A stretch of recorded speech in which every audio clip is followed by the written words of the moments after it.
ប្រវត្តិប្រាសាទបន្ទាយឆ្មាប្រាសាទបន្ទាយឆ្មាជាប្រាសាទដែលត្រូវបានកសាងឡើងពីចុងសតវត្សទី12ដល់ដើមសតវត្សទី13ក្នុងរជ្ជកាលព្រះបាទជ័យវរ្ម័នទី7ដើម្បីឧទ្ទិសដល់បុត្រានិងមេទ័ព4នាក់របស់ព្រះអង្គដែលបានពលីនៅក្នុងសមរភូមិដេញច័ន្ទនៅឆ្នាំ1177ប្រាសាទបន្ទាយឆ្មាមានទីតាំងស្ថិតនៅភូមិបន្ទាយឆ្មាឃុំបន្ទាយឆ្មាស្រុកថ្នពួកខេត្តបន្ទាយមានជ័យនិងមានចម្ងាយប្រមាណ59គីឡូម៉ែត្រពីទីប្រជុំជនខេត្តបន្ទាយមានជ័យខាងជើងគេបានរកឃើញថានៅលើជញ្ជាំងឬរបងខាងក្នុងទី1ឬខាងក្រៅបន្ទាប់ពីរងទងគឺគ្មានផ្ទាំងថ្មមួយដុំណាដែលគ្មានចម្លាក់នោះទេក្រុមអ្នកប្រាជ្ញអ្នកជំនាញការសាស្ត្រាចារ្យនិងវាគ្មិនជាតិអន្តរជាតិសំខាន់ៗដែលបានទៅពិនិត្យនិងវាតម្លៃផ្ទាល់ដល់ប្រាសាទនេះបានបង្ហាញការចាប់អារម្មណ៍ថាគ្រាន់តែលើជញ្ជាំងឬថែវឬរបងទី1ក្នុងប្រាសាទបន្ទាយឆ្មាគឺមានរូបចម្លាក់ចម្រុះយ៉ាងសន្ធឹកសន្ធាប់ដែលពណ៌នាតាំងពីទេវរូបព្រហ្មញ្ញសាសនាមានរូបព្រះព្រហ្មព្រះនារីឬព្រះវិស្ណុនិងព្រះសិវៈឬព្រះឥសូរនិងតួអង្គសំខាន់ទៀតនៃសាសនានោះ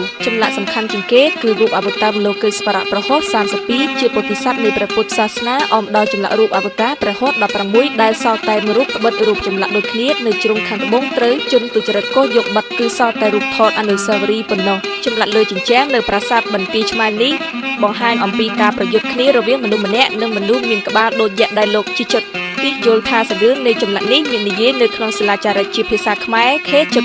727សិលាចារឹកនោះនិយាយអំពីការប្រយុទ្ធគ្នារវាងស្រិមកុមារដល់វងក្រចកអរិយបុត្ររបស់ព្រះបាទជ័យវរ្ម័នទី7ជាមួយភិរិតៈរាហូបារាតានរាហូដែលមានអ្នកការពារព្រះអង្គពីអ្នកសុខចិត្តលះបង់ជីវិតដើម្បីជួយព្រះអង្គនៅការដ្ឋានជួសជុលកំពង់ទឹកបារាយណ៍មេបុណ្យប្រាសាទបន្ទាយឆ្មាបានរកឃើញរូបចម្លាក់សត្វតោនៅថ្ងៃទី3ខែកុម្ភៈឆ្នាំ2020